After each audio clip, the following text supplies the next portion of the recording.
Tengan buenas noches, mis queridos amigos, hermanos y familia. Estamos aquí reunidos una vez más para poder compartir la palabra de Dios.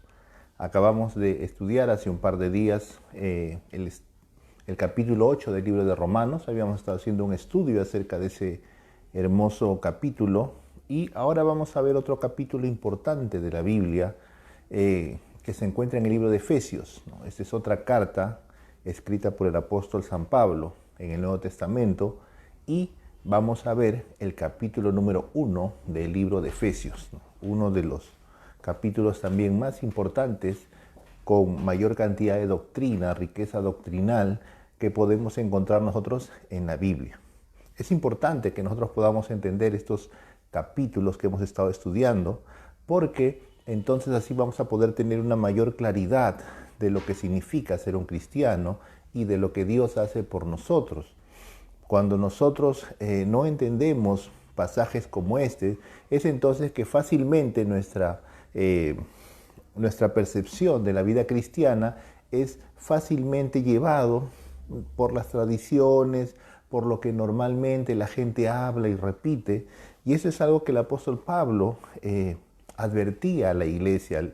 Le decía, no te dejes llevar simplemente por fábulas, no te dejes llevar simplemente por habladurías de personas, ¿no?, mayores, sino que ejercítate para la piedad, estudia las Escrituras. Esto es algo muy, muy importante para nosotros.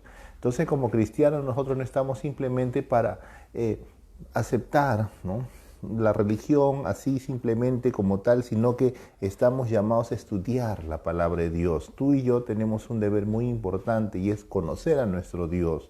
Y entonces la única forma de conocer a Dios es a través de las Sagradas Escrituras.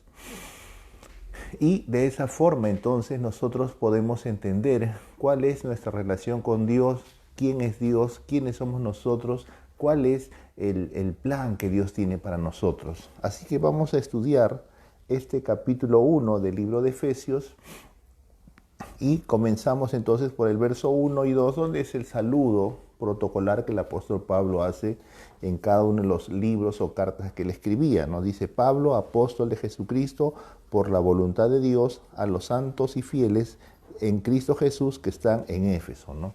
Entonces Pablo, apóstol. Apóstol era la misión principal que Pablo tenía, era su llamado, era su ministerio. Un apóstol es una persona que va a diferentes lugares a iniciar congregaciones, iniciar iglesias. Ese es el principal trabajo de un apóstol. No estamos hablando de los 12 apóstoles del Señor Jesús, ¿no?, porque algunas personas confunden que apóstoles solamente se le llama a los 12 discípulos con los que caminó el Señor Jesús durante sus años aquí en la tierra. Sí, obviamente ellos son los primeros apóstoles y son a los que el Señor Jesús les comisionó que vayan a predicar el Evangelio a todo lugar. Pero después de allí se fueron levantando otros apóstoles, en este caso ya no los que caminaron con Jesús, pero con esta misión de seguir proclamando la palabra de Dios y sobre todo de fundar nuevas iglesias. Y el apóstol Pablo era uno de ellos, por eso él se describe a sí mismo como apóstol. Por eso dice Pablo, apóstol de Jesucristo, por la voluntad de Dios. Ahora, un apóstol es una persona que no se llama a sí misma, que no se nombra a sí misma o que simplemente recibe ese encargo por votación o por simpatía, sino que es un llamado directo de Dios. Él tiene que saber en el fondo de su corazón, estar completamente seguro de que Dios lo está llamando a esa comisión, a hacer ese trabajo. Pablo lo sabía. Y dice, pues, a los santos y fieles en Cristo Jesús que están en Éfeso. Entonces, fíjense la forma como él se refiere a la iglesia. Dice los santos y los fieles. Entonces, muchas veces nosotros pensamos que para llamarse santo y para llamarse fiel, entonces uno pues tiene que portarse de alguna forma, tiene que haber alcanzado un cierto estatus espiritual. No, el hecho de que tú seas un creyente en Cristo Jesús hace que tú ya seas un santo y un fiel. Eso eres tú en Cristo Jesús. Y es porque debemos tener en claro pues lo que somos en espíritu, alma y cuerpo, ¿verdad? Entonces en nuestro espíritu ya hemos sido completamente transformados. El problema viene cuando nosotros lo que analizamos más bien es nuestra alma, no nuestro espíritu. Y obviamente nuestra alma todavía estamos en un proceso. Y es ahí donde uno se ve y se dice, pero acá todavía no soy santo, todavía tengo este tipo de pensamiento, no soy fiel, a veces soy infiel a Dios, a veces no cumplo. Es que nuestra alma está en un proceso todavía de transformación y es algo que nosotros tenemos que hacer como estudiando la palabra de Dios. Pero en nuestro espíritu nosotros ya somos santos y ya somos fieles y esa es la manera como el apóstol Pablo se dirige a la iglesia y esa es la manera como Dios nos ve a nosotros. Entonces es importante que nos veamos y reconozcamos en nuestro espíritu, porque entonces así de esa manera vamos a poder actuar. Si nosotros nos vemos como nos vemos en nuestra alma, entonces vamos a actuar de esa manera. Entonces vamos a decir, no, es que todavía tengo defectos, todavía tengo estos problemas, todavía me falta tanto. Y entonces vamos a caminar desde esa perspectiva. Pero si nos vemos desde el punto de vista de lo que ya somos en nuestro espíritu, entonces también vamos a vivir desde esa realidad. Dice: a los santos y fieles en Cristo Jesús que están en Éfeso, gracia y paz a vosotros de Dios nuestro Padre y del Señor Jesucristo. Fíjate que dice a los santos y fieles en Cristo Jesús. Tú y yo estamos en Cristo. El libro de Éfeso es uno de los libros donde más se utiliza la palabra en Cristo. Entonces, y esta es una realidad muy importante. Tú y yo nos encontramos en Cristo, dentro de Cristo. En espíritu nosotros somos parte del cuerpo de Cristo. Por eso nos llamamos iglesia, por eso nos llamamos cristianos, porque estamos dentro del cuerpo de Cristo. La iglesia es el cuerpo de Cristo. Cristianos porque somos seguidores de Cristo, estamos en Cristo. Entonces esa es una realidad de la cual nosotros tenemos que estar siempre muy conscientes. Y el deseo de Pablo pues dice gracia y paz, ¿no? Gracia es favor inmerecido y paz, el shalom, la paz completa, la paz total, para vosotros de Dios y del Señor Jesucristo. Y aquí comienza la parte doctrinal. Pablo entra directo, ¿no? Directo a este punto. Dice: bendito sea el Dios y Padre de nuestro Señor Jesucristo. Comienza acá con una bendición, ¿no? Bendiciendo a Dios Padre, dice, al Dios y Padre de nuestro Señor Jesucristo, que nos bendijo con toda bendición espiritual en los lugares celestiales en Cristo Jesús, ¿no? Entonces acá comenzamos ya de frente con la parte de la carne. Entonces dice aquí que el Señor, nuestro Padre, ya nos bendijo, está en tiempo pasado, ya nos ha bendecido. Dice con toda bendición espiritual. Entonces muchas personas todavía piensan o no se sienten bendecidas, creen que todavía les falta alcanzar alguna bendición, creen que todavía necesitan ser bendecidos por Dios, cuando acá la Biblia afirma categóricamente que tú y yo ya hemos sido bendecidos con toda bendición espiritual. Es decir, el Padre dice: ya no tengo mayor otra nueva bendición que darte, ya te he dado toda bendición espiritual. Ahora, y acá hay una palabra importante, es ¿dónde nos ha bendecido Dios? Dice: nos ha bendecido con toda bendición espiritual en los lugares celestiales. ¿Y cómo hemos llegado tú y yo a los lugares celestiales? ¿Cómo hemos llegado tú y yo a estar en la presencia de Dios si estamos aquí en la tierra? Porque estás pensando solamente en la realidad de tu cuerpo, de tu alma. Te estás olvidando de tu espíritu. Dice que el Señor nos bendijo con toda bendición espiritual en los lugares celestiales en Cristo. Tú y yo estamos en Cristo, en nuestro espíritu estamos en Cristo y Cristo está sentado a la diestra del Padre. Así que esa es nuestra posición, ese es nuestro lugar, allí nos encontramos. Entonces, desde esa posición, nosotros estamos en un lugar de bendición, estamos en una posición de bendecidos, no estamos reptando por la tierra, allí arrastrándonos como alguien que necesita misericordia, como alguien que necesita una bendición, como alguien que necesita una limosna. No, estamos sentados en los lugares celestiales a la diestra del Padre en Cristo y allí dice: ya somos completamente bendecidos. El Padre ya nos ha bendecido con toda bendición espiritual. Entonces tienes que verte en esa categoría, la categoría de un hijo totalmente bendito por Dios Padre. Eso eres tú, una persona totalmente bendecida. Te sientas o no te sientas bendecido, eso es cuestión de tu alma. La realidad es que tú ya eres bendecido, ¿verdad? Entonces, es como una persona, ¿no? De pronto una persona, digamos, puede ser joven, ¿no? Y de pronto esa persona se puede sentir muy cansada y dice, oh, es que me siento como viejo, ¿no? O una persona puede ser mayor y decir, no, me siento como joven. Entonces, el sentir no tiene nada que ver con la realidad, ¿no? Uno se puede no sentir bendecido, pero la Biblia afirma que ya lo somos y bendecidos con toda bendición espiritual. El verso 4 sigue profundizando en el tema y dice, según nos escogió en Él antes de la fundación del mundo, para que fuésemos santos y sin mancha delante de Él.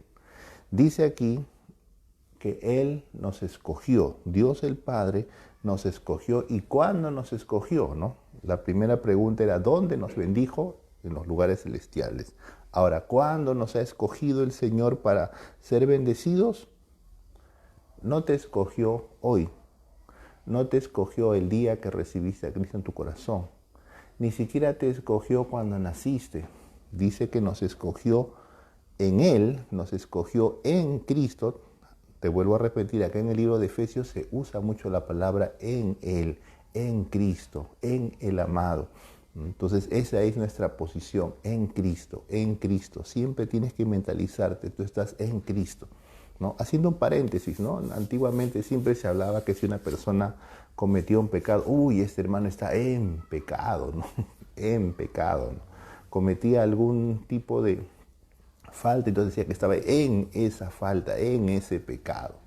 Entonces, esa es una forma muy distorsionada de ver la realidad espiritual de la gente. No, no estamos en falta, en pecado, estamos en Cristo. Esa es nuestra posición, muy al margen de cómo nuestra alma se sienta, en nuestro espíritu estamos en Cristo.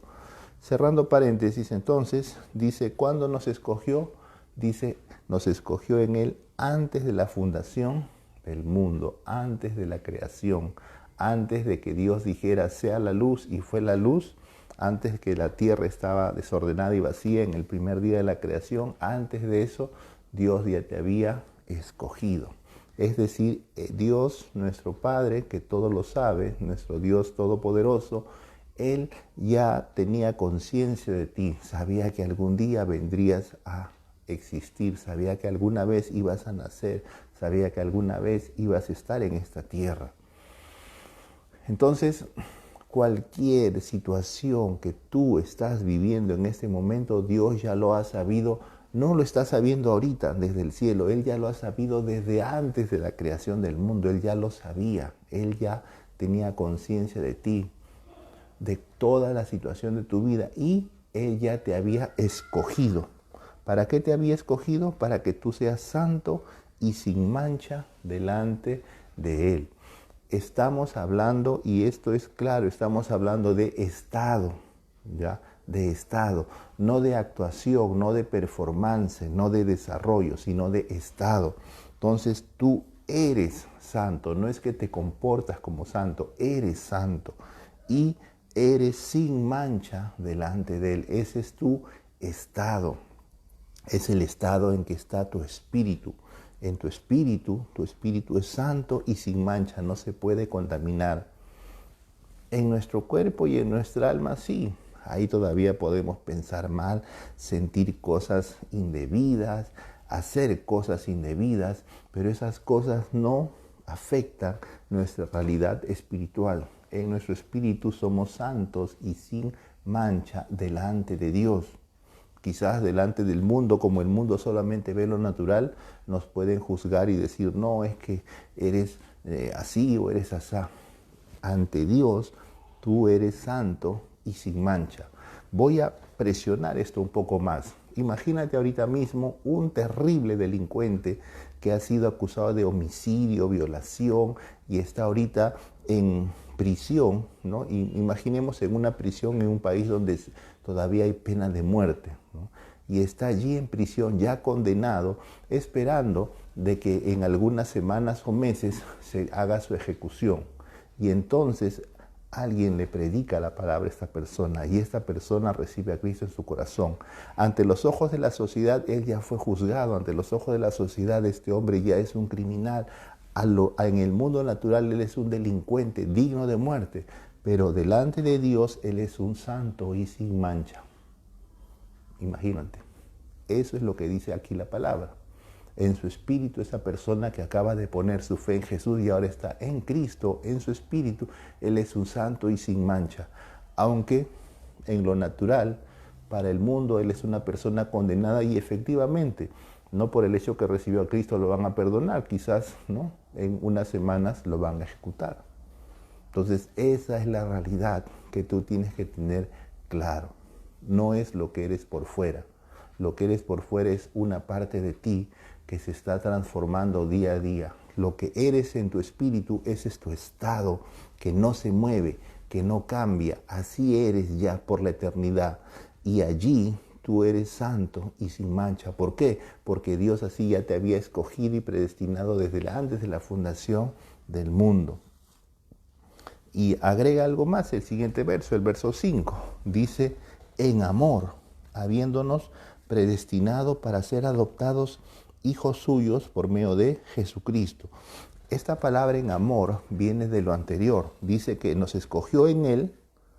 Entonces es allí donde va colocado esta parte. Nos escogió en Él en amor para ser santos y sin mancha delante de Él.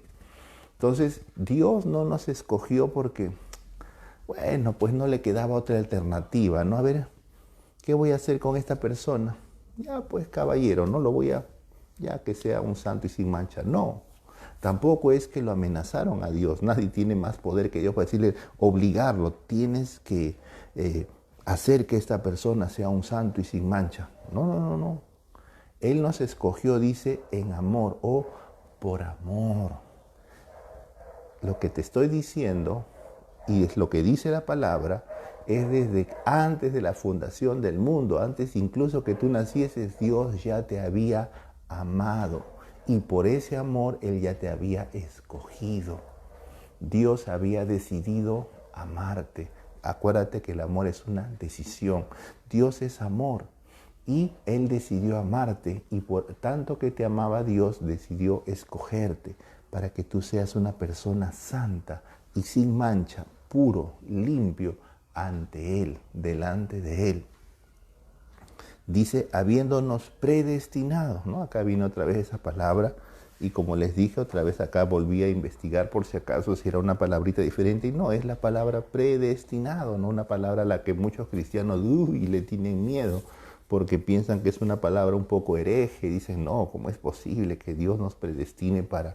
Pero eso es lo que dice la Biblia, es lo que dice la Biblia. Si eso choca con alguna teoría espiritual o algún ritual religioso o cualquier otra cosa, algún otro dogma de tu iglesia, lo siento. La Biblia es la palabra de Dios y acá dice que hemos sido predestinados. ¿Para qué? Para ser adoptados hijos suyos por medio de Jesucristo. Dios te había predestinado para que en algún día tú seas adoptado para que seas hijo de Él por medio de Jesucristo. Por eso que cuando tú recibes a Jesús como Señor y Salvador de tu vida, en ese momento tú eres adoptado como hijo de Dios. ¿Y por qué? Bueno, acá lo vuelve a remarcar como en el verso anterior, dice según el puro afecto de su voluntad, según su puro deseo, nada más porque Él así lo quiso, así lo deseó. Nada más motivó a Dios, nada presionó a Dios, nada obligó a Dios, nada lo forzó, según el puro afecto de su voluntad. Es que Dios entonces predeterminó que tú seas adoptado como su hijo. ¿Me entiendes? Entonces, Dios, por amor, Dios, por su pura y santa voluntad, decidió que tú seas su hijo y al ser su hijo, entonces ante Él tú seas santo y sin mancha. Porque Dios no tiene hijos manchados. Dios no tiene hijos que no sean santos. Los hijos de Dios son santos y son limpios, son justos. Así los ve Dios. Esa es la posición que tenemos ante nuestro Padre. ¿Y para qué? ¿No? Y con esto vamos a concluir nuestro estudio de hoy. Para alabanza de la gloria de su gracia, con la cual nos hizo aceptos en el amado. ¿Qué motivó a Dios a hacer toda esta obra por nosotros? Para, dice, que podamos alabar la gloria de su gracia. ¿Qué cosa es la gracia de Dios? Su favor inmerecido. No es favor merecido, porque si fuera favor merecido, entonces es un pago, ¿verdad? Un favor merecido es algo que me lo gané con mi esfuerzo, entonces tengo que recibir la recompensa por eso. Si me esforcé, entonces merezco un pago. Pero si no hice nada, es más, hice lo opuesto, caminé en sentido opuesto, hice lo que más bien no era agradable a Dios y aún así Él me extendió su gracia, ¿no? Como dice la Biblia, mas Dios muestra su amor para con nosotros en que siendo aún pecadores, Cristo murió por nosotros, como dice en Juan 3:16, ¿no? De tal manera amó Dios al mundo que dio su Hijo unigénito. Entonces, para alabanza de la gloria de su gracia, su favor inmerecido, el gran favor que Dios tiene para con nosotros. Entonces, nada más motivó al Señor, sino su gracia hacia nosotros. Entonces, eso es lo que tú y yo vamos a cantar por la eternidad, ¿no? Y es lo que alabamos a Dios cuando nos reunimos en la iglesia o así cuando estamos cantando y alabando a Dios. Alabamos a Dios por su gracia, porque no hemos hecho nada para merecerlo, porque simplemente Él así nos amó de tal manera. Y fíjate, dice, la gloria de su gracia con la cual nos hizo aceptos en el amado. Entonces tú y yo somos aceptados delante de Dios, completamente aceptados. Tenemos esa posición de ser aceptados en el amado, ser aceptados en Cristo. Otra vez acá la palabra en Él. Ya que estamos en Cristo, somos total y absolutamente aceptados delante de Dios. Nada nos pone una barrera, ¿no? Tenemos completo acceso, total acceso a el amor, al corazón del Padre. Entonces, simplemente ¿por qué? Por el hecho de que hemos entrado en el amado, ¿verdad? Y por eso entonces simplemente nos da acceso a el corazón de Dios. Entonces, por ejemplo, ¿no? Con este ejemplo termino. Ya hace unos días atrás, ¿no? Ya hace unos días atrás celebramos con mi esposa 22 años de casados, ¿no? Entonces ya mi esposa, por ejemplo, tiene más años de casada que de soltera, porque cuando se casó conmigo ya tenía 21 años y ahora cumplimos 22 años de casado, así que oficialmente tiene más años viviendo conmigo que cuando estaba soltera. Entonces, antes de casarse conmigo, cuando todavía éramos novios, entonces obviamente mis padres, o sea, mi familia, sabía pues que algún día me iba a casar con ella. Ya obviamente le tenían cariño y estimación, ¿verdad? Entonces, por el hecho de que su hijo, ¿no?, amaba a esta persona.